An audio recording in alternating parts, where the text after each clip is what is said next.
pinapahir ng Panginoon. So, nagdiwang din po ng kaarawan. Salamat sa 16 na taon, mula nang ipinanganak na muli. Kaya po, salamat sa Panginoon na tayo ay nagkakasama-sama. Salamat na tayo ay nagpapatuloy sa kanyang biyaya. At ang panalangin ko po ay nawa ay sana'y laging blessing po ang pagtayo po dito sa unahan. Sapagkat ang hirap naman tumayo dito kapag wala nang gusto makinig. Kaya po, salamat po sa Panginoon na nakakapagsalita, biyaya po. Sana po ay, salamat na lang po talaga at may salita ng Panginoon, nagtutuwid sa atin. At ito po yung ating authority kung bakit tayo mangangaral. Po? So tayo po tumayo at bago po tayo magtuloy-tuloy, atin pong basahin muna yung atin pong text. So atin pong pag-aaralan ay the father's jealousy. So bintana, jealousy. So, sige po, ating basahin po yung text na nakasain po sa atin. Sa aklat po ng Joshua chapter 24, verse 19. So, ating pong basahin sa wikang Tagalog. Then, ating buksan din po yung Nahum chapter 1, verse 2. So, ang sabi po dyan, sabayan niyo po akong basahin, handa, basa. At sinabi ni Josue sa bayan, kayo hindi makapaglilingkod sa Panginoon sapagkat siya ay isang banal na Diyos, siya ay mapanigbubuhuing Diyos, hindi niya ipatatawad ang inyong mga pagsalangsang, hindi ang inyong mga kasalanan. So atin pong ding basahin yung sa aklat naman po ng Nahum, chapter 1, verse, Nahum. Chapter 1, verse 2. So sabi po dyan, ang Panginoon ay mapanigbubuhuing Diyos at naghihiganti. Ang Panginoon ay naghihiganti at puspos ng kapuotan. Ang Panginoon ay naghihiganti sa kanyang mga kaaway at siya ay nagtataan ng kapuotan sa kanyang mga kaaway. Tayo po muna ay manalangin, tayo po ay mag-pray. O naming Diyos na sa langit, salamat Panginoon sa ipong biyaya sa amin. Sa hapong ito na ipong pinakaloob, salamat Panginoon sa pribilehiyo Panginoon, na mapangaral, mapagsalita Panginoon ng iyong mga salita. Akin pong dalangin muli, Panginoon, ang ipong mayamang karunungan, ay ipong ibahagi sa akin na magsalita at ang kapangyarihan po ng Banal na Espiritu sa bawat isang mga pakinig, Panginoon, nawa lahat po kami mga ay makakanawa, mapagpala, Panginoon, ng iyong mga salita. Patawarin kami sa lahat ng mga pagkukulang pagkakasala na ipong nasupungan sa bawat sa amin. Patuloy kaming linisin ng banal na dugo ng Panginoon Jesus. Pagpalaan niyo po ang aming pong pag-aaral, nawa, Panginoon Diyos, ikaw po ang may taas, maluwalhati, Panginoon. Purihin ka. Ito po yung aming dalangin sa Ama sa kilang pangalan ng Panginoong Jesus. Amen. Okay, makakaupo na po tayo. Salamat po sa Panginoon. So, the father's jealousy. So, ito pong ating pong pag-aaral ay parang medyo kakaiba. Kasi jealousy. Kumbaga ay, kasi pagka inyo pong naririnig yan, yung word na jealousy, parang kung ating titingnan ay negative. Kumbaga pag tingnan natin, parang negative siya. Kasi, marami po tayo na pag-aralan ng attributes ng Panginoon, ng Ama. Actually. So, kumbaga ay alam natin na ang Diyos ay pag-ibig, alam din natin na ang Diyos ay banal, matuwid, mabuti. Pero ang sabihin natin, ang Ama ay jealousy, kasi ang jealousy po kasi ang parang, ang alam natin dyan ay, parang zealousness, parang selos, di ba? Zealousness. Yun talaga ang definition nun, zealousness. Kumbaga isa sa rin. Kaya pala, zealous. So, ang idea niyan ay parang negative. Kasi paano mong i-connect yung negative na traits sa Diyos? Kasi ang Diyos ay, ang kanyang ang normal na attributes ng Panginoon ay, kumbaga ay nagpapakita ng kanyang pagiging Diyos. Ngayon, paano ang Ama ay nagiging seloso din? Kasi parang negative siya parang kumbaga laging, parang ating titingnan, ay baka Panginoon ay naiinggit din. Naiinggit o nagsiselos din pala. So, paano ang paraan? So, ating munang puntahan po yan. So, kasi nga po, yung jealousy kasi po ay somehow related to envy. So, pag sinabing envy. So, pag sinabing envy, ito yung inggit. So, ito yung inggit kaya, doon pa lang po, mapapaisip na tayo ba? Ang Ama pala ay ang Ama gain ay inggit. So, ano po yung ibig sabihin nun? Kasi mayroon pong pagkakaiba po yung jealousy at envy. Kasi yung envy po, pag sinabing envy, so, familiar po kayo sa 10 commandments. So, 1, 2, 3, 4, 5, 7, 8, 9, 10. Yung number 10, doon po pumasok yung thou shall not covet o thou shall not kabit. Thou shall not covet. Ang idea po niyan, kasi nga po, yung jealousy ay, kumbaga ay one of the 10 commandments, siya ay pwede siyang mag-lead sa kasalanan. So yung pagiging palang mainggitin ay nagli-lead sa kasalanan. Ngayon, paano itong Diyos Ama ay nagseselos na siya ay hindi nagkakasala?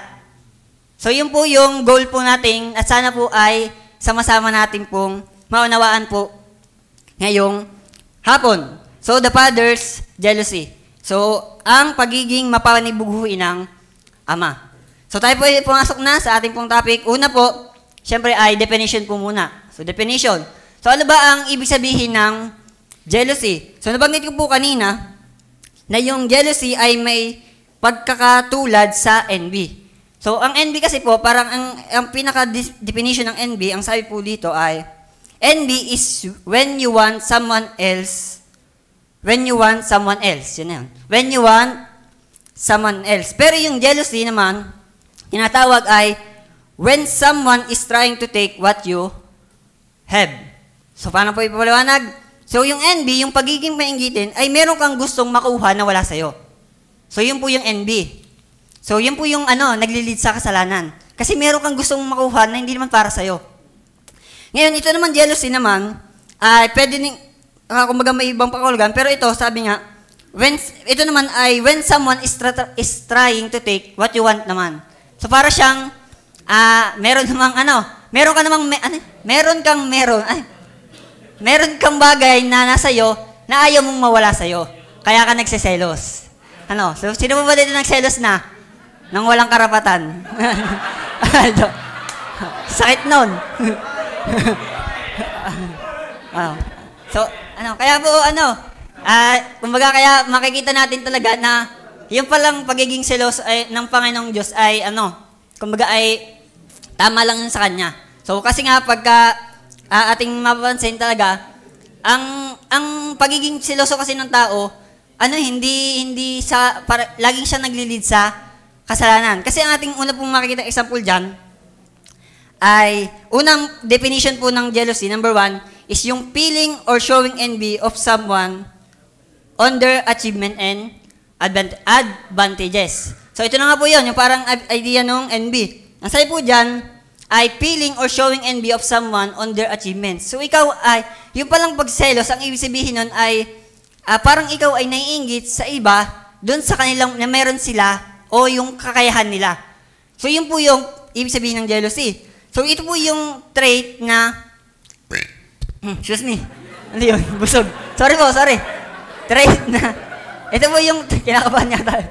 Yung trait na, kasi ito, pagka ganito ang ibig sabihin, ang pakahulugan natin sa jealousy, hindi natin pwedeng ilapas sa Diyos. Kasi ang Diyos, kailanman, hindi po maiinggit sa atin. Kasi bakit? Walang kaiingitan sa atin ng Diyos, pambira. Pag ito mukhang ito ang kinaingitan ng Panginoon, ay kawawa naman ng Panginoon. So, kahit sino sa atin, So, hindi yan, feeling or showing envy of someone on their achievement. So, unang pakahulugan po ng jealousy, ito yung pakiramdam na parang, ikaw ay, merong yung ibang tao na meron ka, na gusto mong meron ka din. At ito yung naglilid po sa kasalanan. Example po natin dyan ay yung kay Cain at kay Abel. So, si Abel, si Cain, alam naman po natin, nainggit siya sa kanyang kapatid, kasi yung pabor ng Panginoon ay binigay kay Abel. Kaya ang dulo, anong ginawa ni Cain kay Abel? Pinatay niya. So, kaya pag ang tao mismo ang nagselos, iba ang naglilid. Hindi katulad sa Panginoon. Kaya yun po yung ating makikita. Bakit itong pagiging seloso ay inilapat din sa Panginoong Diyos? Na ang Panginoong Diyos ay hindi nagkakasala. Kasi pag sa tao mo inilapat yung pagsiselos, ang normal niyan, laging maglilid sa kasalanan. So, yun po yung unang definition. Feeling or showing envy of someone on their achievement. So, ikaw ay naiinggit na may nakikita ka sa iba na wala sa'yo. So, yung achievement niya, gusto mo maging achievement din. At yung mga kakayahan niya o advantages niya, ay gusto mo ding makuha. Then, pangalawa po ay yung feeling suspicious or angry because of unfaithfulness in relationship. So, ito na po. Ito naman yung papasok naman sa usapang mag-asawa. So, ito naman po, yung jealousy, ang ibig sabihin po kanina, naiingit ka kasi meron yung iba na wala ka. So, ito naman yung nagdudula ka o nagagalit ka kasi yung iyong, kumbaga sabi dyan, because of unfaithfulness o hindi tapat sa relasyon. O kumbaga, ilagay na natin sa konteksto po ng mag-asawa, na itong mag-asawang ito, yung babae o kung sinong lalaki, ay meron pang ibang, ano tawag doon? May iba pang nilalandi. O sabihin natin nilalandi. Kasi nga, ito mo, normal po yun. Normal na kapag, posible namang na mag-asawa dito, kita nyo ang inyong asawa ay may iba ayos lang sa inyo. Kung may sabihin na, yun yung nararamdaman. So, kumbaga para makita po natin na ano ba yung pagiging siloso o pamaligbuhin, ito yung nararamdaman mo o nagsududa ka kapag ka ang iyong isang malapit sa iyo ay hindi natapat. So, ito po yung, kumbaga ay, ito pwede natin nating ilapat sa Panginoon yung ganitong pakahulugan. Na ang Panginoon ay, kumbaga sa atin, so tayo, kasi, ang Panginoon kasi normal po sa Kanya talaga ang magselos. Kumbaga tayong tao, so wala naman po tayong sariling pag-aari, di ba? Alam naman po natin yan. Tayo ay pinagkatiwalaan ng Panginoon. Pero alam po natin na ang Panginoon mismo ang may dalang sa atin. Ang mismo ang Panginoon ang may-ari nga sa atin. Hindi lang sa dahil tayo tinubos niya, kundi unang pa lang, nung tayo pa lang ay nilikha niya, pag-aari na tayo ng Panginoon. Kaya ang Panginoon ay naninibugo, kumbaga ay, gamit ko to akin to, bakit pinapakinabangan ng iba? So, kaya gayon din po. So, ibig sabihin, yun yung pakiramdam na pagiging suspicious o pag-aari ko to, bakit hindi ako nakikinabang? Tayo din naman tao, di ba? Alam po natin yan sa ating sarili. Na kapag meron tayong binili o meron tayong bagay na ginagamit at ginagamit ng iba, so meron din tayong nararamdamang selos. Tama po? So, yun po yun. So, pangalawa, yun po yung feeling suspicious or angry because of unfaithfulness in a relationship. So, ito yung kumbaga ay parang tama kasi kanina maling mainggit sa kapwa, diba? Nasa utos po ng Panginoon. Pangalasang utos, wag kang mainggit sa iyo, wag kang magkakubit. Pero pangalawa, ito may tamang lugar din naman po magsiselos. So ito naman, so tamang magselos kasi nga pag-aari mo na ginagamit pa ng iba.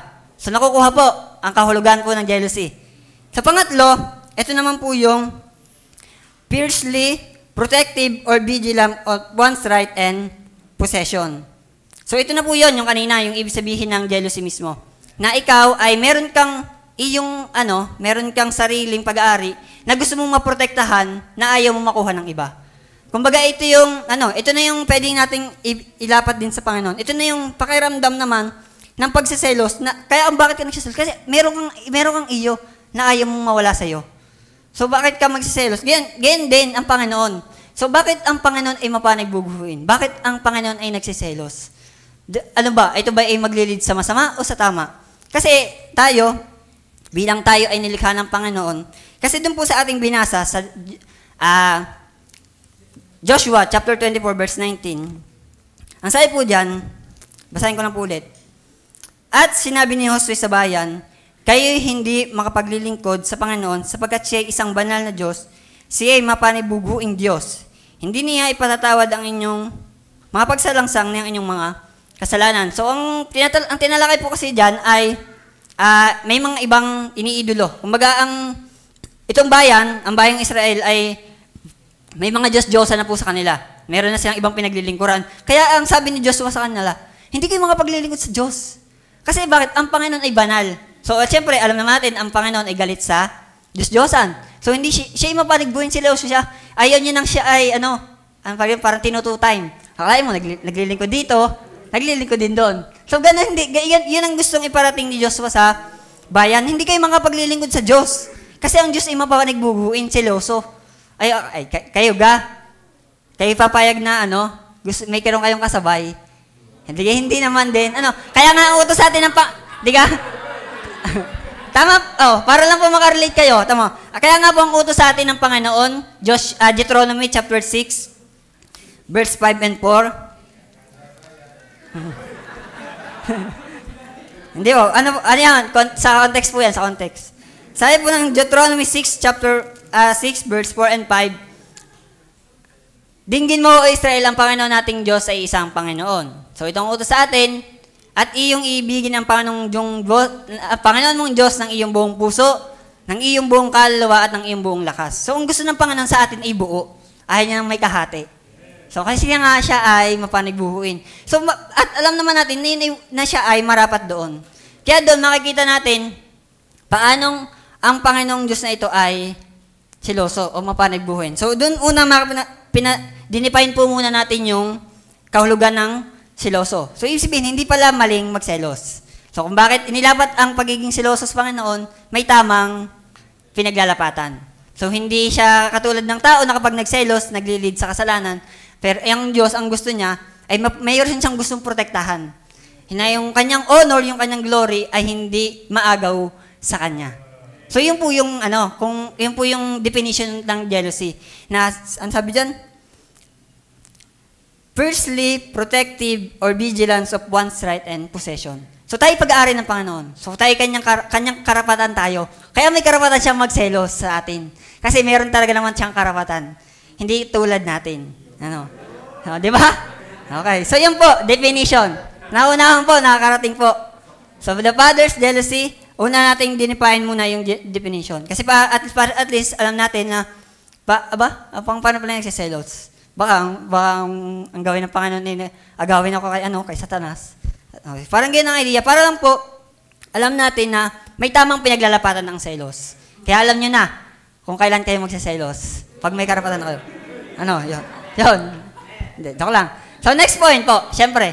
So, una, ay definition of Father's jealousy. So, naunawa naman po yun. Pangalawa ay foundation.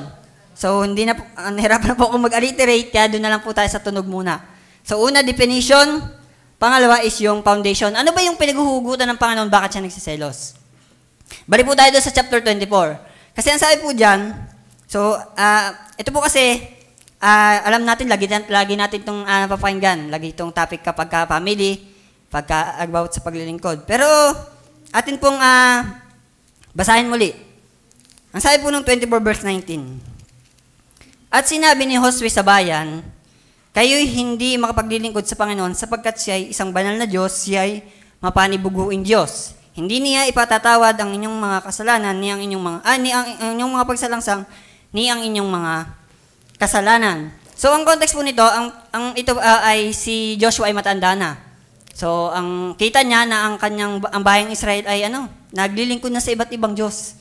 Ngayon, pinaalala dito ni Joshua ang ginawa ng Panginoon sa kanya. Kaya dumating dyan sa point na tinanong niya ang bayan kung maglilingkod pa talaga sila sa Panginoon. Kaya sinabi niya ni Joshua, hindi kayo makapaglingkod sa Diyos. Siya'y banal na Diyos, siya'y mapanibuhin. Ayon ng Panginoon na may kahati. Yun nga po. Kaya para lang makita natin, so ano yung foundation o ano yung basis ng Panginoon, bakit siya naninibugho? Bakit siya nagseselos? Kasi una, makikita natin yan sa verse 2. Ang sabi po ng verse 2, chapter 24, verse 2. At sinabi ni Josue sa buong bayan, ganito ang sabi ng Panginoon ng Diyos ng Israel. So una nating makikita na bakit siya ay nagsiselos. Una ay, He exercised His divinity. So isipin, pinapakita lang talaga din ng Diyos Ama na siya ay may karapatan dahil siya ay Diyos. Sabi mo ng verse 2, ganito ang sabi ng Panginoon ng Diyos ng Israel. So isipin po dyan, pinapakita lang ng Diyos na siya ay may karapatang magselos. Kasi nga siya ay Diyos. Ang Diyos Ama mismo. Kung bakit ayaw niya na tayo ay nakikitang naglilingkod sa iba, ang Diyos po hindi siya alinahin ko po, ang Diyos ay hindi nagseselos sa ibang Diyos. Tama po? Hindi siya naiinggit na bakit atong mga ito ay naglilingkod sa Diyos-Diyosan. Hindi. Kasi alam niyang siya ay Diyos. Siya dapat yung Yun nga, pinoprotektahan niya lang yung dapat kanya. Hindi siya naiinggit dahil, anong meron sa Diyos-Diyosang ito na wala sa akin at dito naglilingkod ang mga taong ito. So, ang Panginoon, ang kanyang selos ay hindi po ganon. Kasi tayo, pag tayo nagselos, ang gusto natin kuhanin yun Parang idea ay, minsan nga, pag kinuha natin, ayaw natin na siya ay meron, gusto niya tayo lang. Sakin tayo diga? Tama po? So, ang Panginoon, hindi ganon ang trait ng Panginoon. Kaya po, sabi dito, He exercises divinity. So, pinapakita lang dito ng Panginoon, bakit siya nagsiselos? Kasi nga si Diyos. Kasi wala tayong karapatan, tama po? Lagi kong, yun po ay, alam natin. Kasi ang Panginoon, siya ang may-ari ng lahat. Ang sabi po ng Psalms 24 verse 1, ang lupa ay sa Panginoon at lahat ng narito. At lahat silang nagsitahan dito. So, tayong lahat po ay pag-aari ng Panginoon. So, isbihin lang, dahil tayo pag-aari ng Panginoon, inaasahan po ng Panginoon na tayo ay nagagamit niya. Tama po, ganun tayo sa ating mga bagay, sa ating tayo po inilikha ng Panginoon at lalong higit, tayo itinubos pa ng Panginoon. Tayo mismo binili sa halaga. Ay, imagine, lahat ng ating binibili, gusto nating mapakinabangan, tama po? So tayo, hindi tayo binili, hindi tayo tinubos ng Panginoon para sa wala. Ang gusto ng Panginoon, mapakinabangan din tayo. Kaya po siya inaninibugho kapag, nilikha ko na, tinubos ko pa, ay ginagamit pa ng iba. So siya inaninibugho po doon. Kaya yun, makikita natin, foundation, ini-exercise niya, pinapakita lang na siya Diyos. Siya marapat na magselos. Kumbaga, ikaw ay gamit ko, dapat ginagamit kita.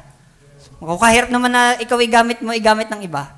So yun po yun, para makita, he exercised his divinity. So ano po pong sabi dyan? Verse 5 to 7. Sabi po dito, at aking sinugo si Moises at si Aaron at sinalot ko ang Ehipto ayon sa aking ginawa sa gitna niyon. So dito po kasi ay pinalala na ni Joshua yung ginawa ng Panginoon sa kanyang bayang Israel. So ito po ang sabi, at aking sinugo si Moises at si Aaron at sinalot ko ang Ehipto ayon sa aking ginawa sa gitna niyon, at pagkatapos ay nilabas ko kayo.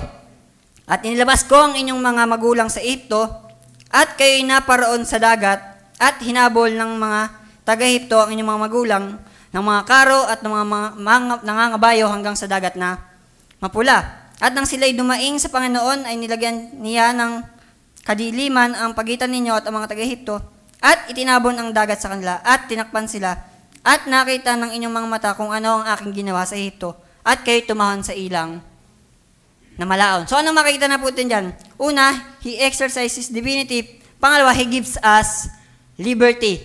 So, tayo, ito po ay ang tinutukoy dito sa mismong usapin nito, ay ang Israel. So, ang ginawa ng Panginoon, di ka pa yung nasa verse 19, tinanong, hindi kayo makapaglingkod sa Panginoon. Eh, bakit nga pinaglilingkod ni Joshua ang mga taong ito sa Panginoon? Alam bang meron sa Panginoong ito? Kaya, dahil siya ngayon mapapaliguin, una, pinaalala ni Joshua sa kanila na ang Panginoon ang nagpalaya sa kanila. So, he gives us liberty. Ang sabi po dyan, aking sinugo si Moises at si Aaron at sinalot ko. So, nagpadala ang Panginoon ng 10 plagues. Hanggang sa sila ay nilabas at sila ay nakalaya. Diba? Ibig sabihin, kung ating babalikan po yun sa atin, ano yung ating makikita doon? Bilang tayo hindi naman tayo, wala naman tayo mismo doon. Tayo, sa ating mga sarili, makikita na, tayo pinalaya din ng Panginoon. Tayo tinubos din. Tayo ay binigyan din ng hindi na tayo alipin ng kasalanan. Hindi na ang nakikinabang sa atin ay si Satanas. Hindi na tayo ang may daladala sa atin sa Panginoon. Kaya ang Panginoon ay naninibugo sa atin na kinalag na nga kita kay Satanas, ibig parang hinihila ka pa rin ni Satanas. So tayo po'y malaya na. Makita po sana natin yan sa atin na tayo ay pinalaya na rin ng Panginoon. At hindi po biro naman yung ginawang yun kung sa atin, tayo, kapag tayo ay may biniling mahal, talagang sulit ang gamit hanggang sa masira. Kasi kumbaga mayroon tayong ibinigay na effort para lang magamit natin yon. Ang dami nating, kumbaga gumugol tayo ng lakas, ng oras, ng panahon, ng salapi para lang mabili yon. Ganon din po sa atin. Bakit ang Panginoon ay nilibugo? Bakit ang Diyos ay nagsiselo sa atin? Kasi nga tayo akala mo, binigyan na tayo ng kalayaan. Tayo ay tayo bigat na sa kasalanan, tapos tayo pinalaya na. Tapos nakikita pa ng Panginoon na tayo ay ginagamit pa rin ni Satanas hanggang ngayon. Ay di, malulungkot talaga po ang Panginoon. Kaya tama lang po talaga na ilapat sa Kanya yung pagiging siloso. Kasi ang dami niyang ginawa sa ating kabutihan. Pero ngayon, nakikita ng Panginoon na tayo ay naglilingkod pa rin sa ibang Diyos, ay mahirap po. Talagang ang Panginoon ay magsiselos sa atin.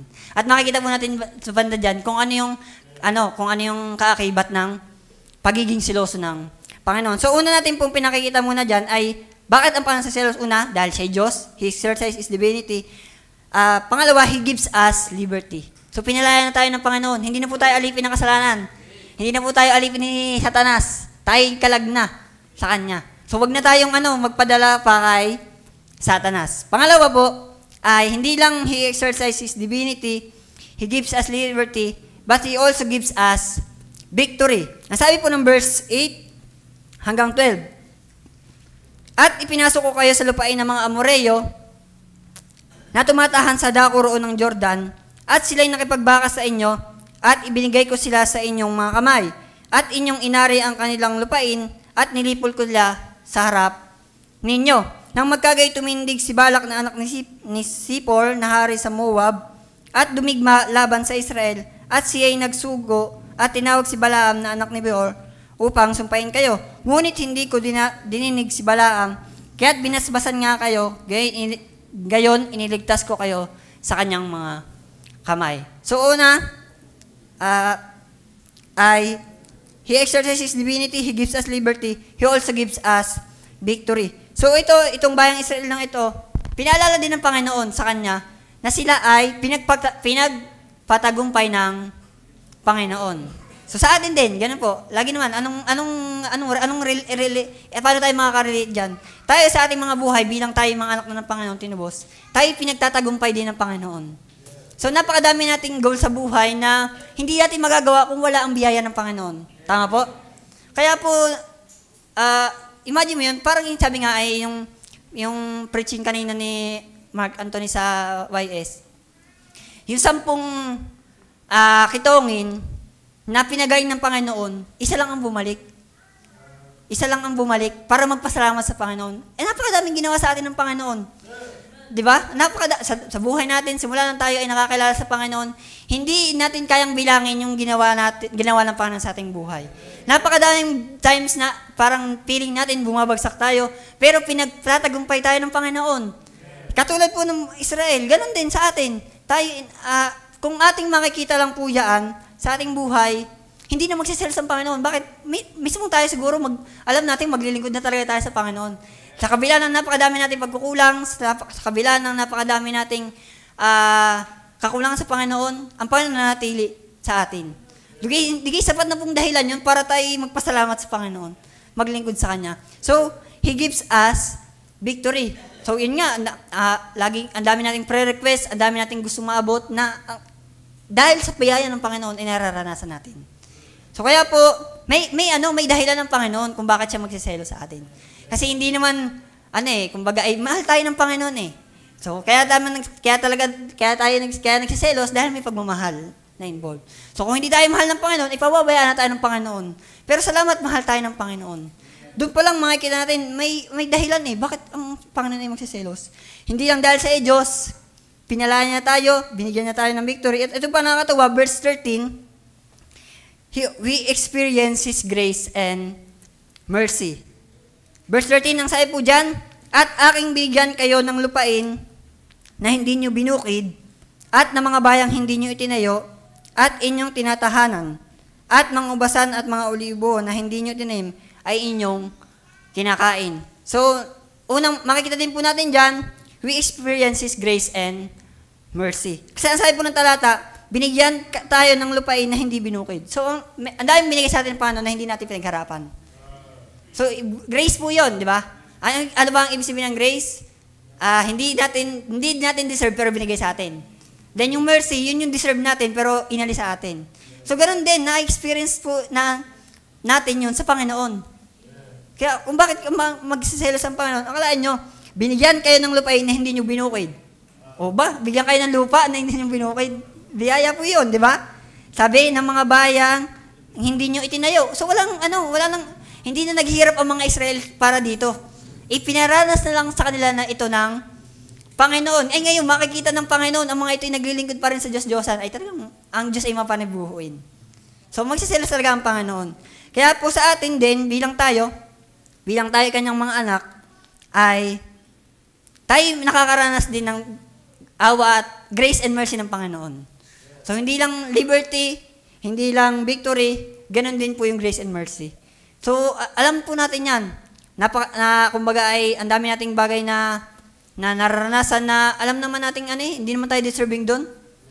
Minsan nga nagugulat na lang tayo nangyari? Bibiyaya ng Panginoon. Na may mga bagay na hindi tayo inaasahan pero nangyayari sa ating buhay. So, ganun po, isabihin lang, ay ang gusto lang talaga ng Panginoon, bakit ang katangian ito kumbaga ang katangian ng Panginoon, yung pagiging seryoso, maging ground din sa atin na tayo ay sa Diyos lang. Kasi nga ayaw niya ng Sa dami ng pinaranas niya sa atin, sa dami ng kanyang ginawa sa ating buhay, ay magkakaroon pag tayo ng lakas ng loob na ipagpalit ang Panginoon. Ay talagang ang Diyos po ay mapanigbo. At makita po natin yan. Ano yung epekto pagka ang Diyos ay nagselos na? Kasi alam natin, pag sa tao, pag ang selos ay ang tao ay nagselos, kumbaga, bagamat hindi mabuti, pero may epekto. Kaya nga pumatay ng tao dahil ng selos, di ka? Ay ngayon, makikita natin, number 3, ay ano yung manifestation naman ng jealousy ng Panginoon. So una, definition, pangalawa, foundation, pangatlo ay yung manifestation. So ito yung makikita naman natin kapag ang Diyos ay nagselos na. So kapag pinakita na ng Panginoon sa atin yung mga ginawa niya, ay ngayon, ayaw mo pa rin. Ito na yung kakahirapin naman ng mga pinagsiselosan. Ang sabi po ng verse 19, sabi ng Joshua chapter 24 verse 19, at sinabi ni Josue sa bayan, kayo'y hindi makapaglilingkod sa Panginoon. Sapagkat siya ay isang banal na Diyos, siya ay isang mapanibuguing Diyos. Hindi niya ipatatawad ang inyong mga pagsalangsang, ni ang inyong mga kasalanan. Sabi ng verse 20, kung inyong pabayaan ang Panginoon at maglingkod sa ibang mga Diyos, ay hihiwalay nga siya sa inyo at gagawan kayo ng kasamaan at lilipulin kayo pagkatapos na kanyang nagawan kayo ng mabuti. So may babala din po pala ang Panginoon pag siya ay nagselos. So kaya matakot tayo na tayo ay ginagamit pa ng iba, hindi tayo nagpapagamit sa Diyos. So may manifestation din po ang jealousy ng Panginoon. So hindi lang basta nagselos ang Panginoon. Kumbaga may kaakibat din po 'yan. So ang sabi po diyan, kung inyong pabayaan. So tayo, 'di ba? Nakita natin ang napakabuti ng Diyos sa atin. Ang daming ginawa natin ng Panginoon sa atin. Ngayon, naglingkod pa rin tayo sa ibang Diyos. Sabi nga diyan, hihiwalay nga siya at gagawan kayo ng kasamaan. At lilipulin kayo pagkatapos ng kanyang nagawan kayo ng mabuti. At alam natin na ang hatol ng Panginoon ay hindi mali. Pag tayo kasi pag tayo ang naglapat ng ating hatol dahil tayo nagselos, iba ang paparatingan. Pero ang Panginoon, pag siya ang humatol, matuwid po yun. Kasi iba, akalaan mo, tinubos na kita. Pero ginamit ka pa ng iba, ay ayaw mo pa rin sa akin, ay wala na akong magagawa sa iyo. Ay pababayaan po talaga tayo ng Panginoon. At pag nating hintayin yun, na tayo ay nasa sakuna na, saka pa lang ulit tayo lalapit sa Panginoon. Na tayo ay nakikita na natin yung pagiging seloso ng Panginoon, nararamdaman na natin. Nagmamanifest na po sa atin. Sabi diyan, wag na nating hintayin. Ang sabi po ng Nahum, verse 1, verse 2, yung ating pong binasa kanina.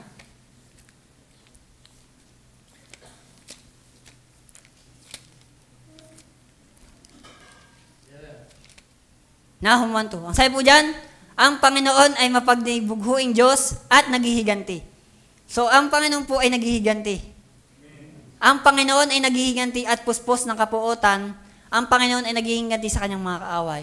So, wag mo po nating baliwalain ito na ang Panginoon ay seloso. Nakakatakot din pong bagay yan. Kasi ang Diyos ay naghihiganti. Eh tayo nga, pag tayo ay naghihiganti, ibang ganti natin.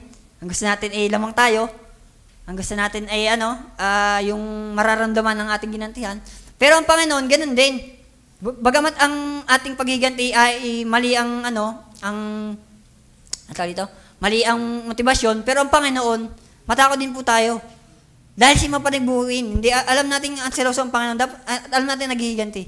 At ang paghihiganti ng Panginoon ay hindi po biro. Ano pa sabi ng Sipanaya, chapter 3, verse 8. Sabi po dyan, kaya't hintayin ninyo ako, sabi ng Panginoon, hanggang sa kaarawan na ako'y bumangon sa panghuhuli, sapagkat ang aking pasya ay pisanin ng mga bansa, upang aking mapisan ang mga kahiraan, upang maibuhos ko sa kanila ang aking kagalitan, sa makatuwid bagay ang aking buong mabangis na galit, sapagkat ang buong lupa ay sasakmalin ng silakbo ng aking paninibugho. So, imagine nyo yan, dahil ang Panginoon ay nagselos sa atin, ayaw natin sa Panginoon. Ito yung manifestasyon pag ang Diyos ay nagselos na. Ibubuhos ko sa kanila ang aking kagalitan, sa makatuwid bagay ang aking buong mabangis na galit. So, galit na mabangis ng Panginoon. So, yun po yun. Kaya po, mahalaga din nating makita ito sa ating buhay na, bakit natin nga pag-aaralan ito?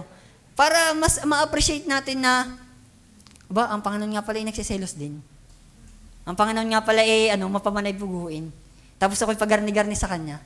Sige, yun po yan dapat nagbibuild sa atin na dapat yan ay nagtutulak sa atin na maglingkod sa Panginoon. Na matakot sa Kanya. Kasi nga, hindi wawalang kabuluhin niya ng Panginoon. Yung ating pagpabubaya sa Kanya. Kaya ang sabi po ng Exodus 20 verse 5 and 6, ito, medyo familiar po sa atin. Alam natin na, sabi po dyan, ang isang utos ng Panginoon, huwag kang gagawa ng larangang o inan. Ang sabi po dyan, huwag mong yuyukuran sila o paglilingkuran man sila. Kaya ang Panginoon talaga galit na galit sa Diyos-Diyosan. Kasi hindi dahil nga po, dahil ang Diyos-Diyosan ay kumbaga imagine mo yun, ikaw ang dapat pinapupurihan, pero pinagpalit mo lang sa walang kabuluhan. So kaya po talagang kaya iba ang galit ng Diyos sa Diyos-Diyosan. Kumbaga wala namang level ang galit ng Diyos alam naman pagkasalanan pantay-pantay. Pero lalong higit pag dito, kasi ang mismong niyuyurakan natin ay ang pangalan ng Panginoon. Imagine mo na, yung walang kapantay na Diyos, ipapantay mo lang sa napakaliit na walang kabuluhan. Kaya po iba ang galit ng Diyos pag siya'y nagselos. Kaya wag nating hintayin. Nasabi po dyan, sapagat akong Panginoon mong Diyos ay Diyos na mapanibuguin. Na aking dinadalaw ang katampalasanan ng mga magulang sa mga anak hanggang sa 3 at 4 na salin ng lahi ng mga napupuot sa akin. Imagine nyo dyan, hanggang 3rd to 4th generation pa ang pinaparusahan ng Panginoon. Gumawa lang naman ng Diyos-Diyosan. Ibig sabihin, ganun pinapakita ng Panginoon na siya'y seryoso pag siya'y nagselos. Na ang gusto niya, ang attention ng kanyang tao ay sa kanya lang. Kasi bakit, ano ang Panginoon?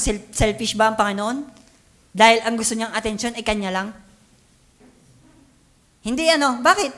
Kasi ang Panginoon naman talaga ay, worthy siya. Hindi dahil selfish siya, na parang, ba't itong mga tao? Ba't ako'y pinipilit ng Diyos na ako'y sa kanya lang? Ang Diyos siya ating makasarili, gusto niya siya lang. Sa atin yun, pag tayo ang nilapatan yun, pag ang gusto mong attention ay sa'yo lang, talagang makasaril ka. Kasi wala ka namang dapat ipagmalaki. Pero ang Diyos, nakita nga natin yung foundation na ginawa sa atin. Tapos aayawan pa rin natin ng Panginoon. Ay di kayo magagalit talaga sa atin ng Panginoon. Kaya po may manifestation po ang jealousy ng Panginoon. Na yung pinagpapalit ng tao sa Panginoon, makakatikim din po isang araw sa Panginoon. Kaya po, hindi rin to magaang bagay. Sana po ay makita po natin na ang Diyos ay nagsiselos din. So, maging seryoso po tayo sa maglilingkod sa Panginoon. Kasi ang gusto ng Panginoon, seryoso sa Kanya. Ang gusto ng Panginoon ay siya lang. Hindi dahil siya nga po ay selfish, kundi karapat-dapat lang siya. Kasi siya, yung Diyos lang talaga naman dapat ang pinaglalagakan natin ng kapurihan. So kaya po yung mga taong na ang gusto ay kanya lang, so yung po doon nagagalit ang Panginoon. Kumbaga inaagawan mo inaagawan ng Panginoon. Ay iniingatan ng Panginoon yung kanyang possession, yung kanyang honor, yung kanyang glory, para sa kanya lang. Ay ngayon inaagaw ng tao. Kaya po makikita po natin dyan na meron pong kalalagyan ang mga taong umaayaw sa Panginoon. Kaya po sa pag-aaral po natin ito, ay makita po natin na merong kahantungan ang mga taong umaayaw sa Panginoon. Ano po mong sabi ng Deuteronomy chapter 4 verse 24? Deuteronomy 4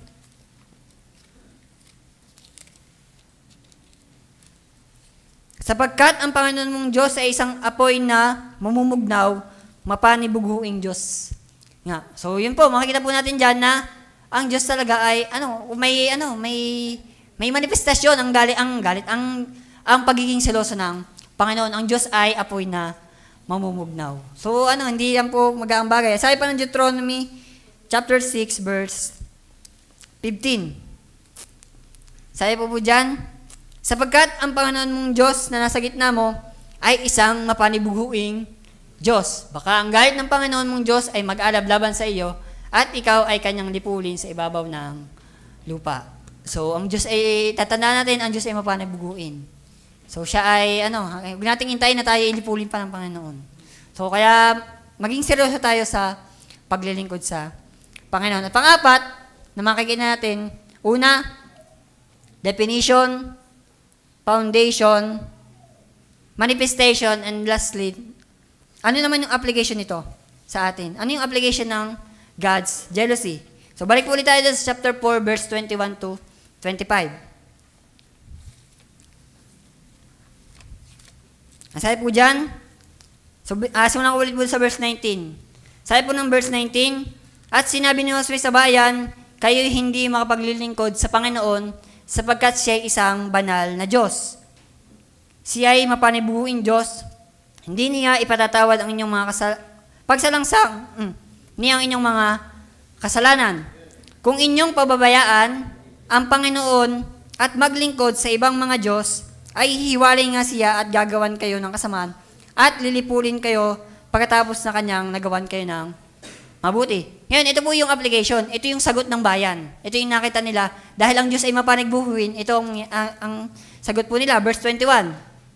At sinabi ng bayan kay Josue, hindi, kundi kami ay maglilingkod sa Panginoon. Verse 22. At sinabi ni Josue sa bayan, kayo'y mga saksi laban sa inyong sarili na inyong pinili sa inyo ang Panginoon upang paglingkuran siya. At sinabi nila, kami ay mga saksi. Verse 23, ngayon nga'y alisin ninyo, sabi niya, ang ibang mga Diyos sa inyo at ikiling ninyo ang inyong buong puso sa Panginoon na Diyos ng Israel. At sinabi ng bayan kay Josue, ang Panginoon nating Diyos ay aming paglilingkuran at ang kanyang tinig ay aming didinggin. Verse 25, sa gayoy nakipagtipan si Josue sa bayan ng araw na yon at nilagdaan niya sila ng palatuntunan ng ayos sa Sikem. So, ang application po nito sa atin, una, nakita natin yung definition. Pangalawa, nakita natin yung bakit ang Diyos ay nagsiselos at ano yung manifestation sa atin, ano yung mangyayari sa atin pag hindi natin sunod. Sana po, ito yung maging application natin. Nakatulad ng bayan, ang sabi, nakita nila ang Diyos ay mapanigbuhuin, binigyan ng pinaranas ng kumbaga, pinaranas ng Panginoon yung mga iba't ibang bagay sa kanila. Ito po sana din yung maging sagot natin. Na dahil ang Diyos ay siloso, ang sabi ng bayan, hindi, kundi kami ay maglilingkod sa Panginoon. Ang sabi po dyan, at sila'y sumaksi. So, mas nag-commit pa talaga sila na alam nilang Diyos ay mapanigbuhuin. Sabi po dyan, kayo'y mga saksi laban sa inyong sarili na kayo ninyong pinili ang Panginoon. Sabi po dyan, ngayon nga'y alisin ninyo, sabi niya, ang ibang mga Diyos na nasa gitna ninyo at ikilingin ninyo ang inyong puso sa Panginoon na Diyos ng Israel. So, ngayon pong hapon, sana, itong pagiging seloso ng Panginoon, ang maging application po sa atin ay piliin natin ang Panginoon. Alisin na natin yung ibang mga Diyos na sa atin. Marami tayong na kala natin ay maaaring ang daming bagay na parang umaagaw na ng atensyon natin sa Panginoon. At nagsiselos na ang Panginoon natin na hindi natin nalalaman. Kaya po sana ay maging katulad po tayo nito na nung nalaman po nila ito, nagbalik tanaw sila, nalaman nila ang Diyos ay panagbuhin, ito yung naging sagot nila. So tayo po, tayong mga anak ng Panginoon, tayong mga tinubos niya, tayo ay maglingkod din sa Panginoon. Piliin natin ang Panginoon. Alisin na natin yung pwedeng pagsilosa ng Panginoon sa atin para hindi na natin maranasan yung paghihinganti ng Panginoon. At sana po, nakatulong po sa inyo ngayong hapong itong ating pag-aaral. Ang Diyos po ay seloso, hindi dahil, kumbaga ang seloso niya ay, kumbaga ay para, maling motivasyon, kundi para mapanatili niya yung Kanya. So, tayo po, ang hamon po sa atin ay maglingkod tayo sa Panginoon. Ibigay natin ang ating buong puso, yung ating buong lakas, yung ating buong kaluluwa. Kasi yun ang deserve ng Panginoon, yung buo. Walang kahati. At nagsiselo siya sa kahati. So, kaya po sana, sa maikling talakayan pong ito, ay nakatulong po ito sa atin. Nakarating po ba sa inyo?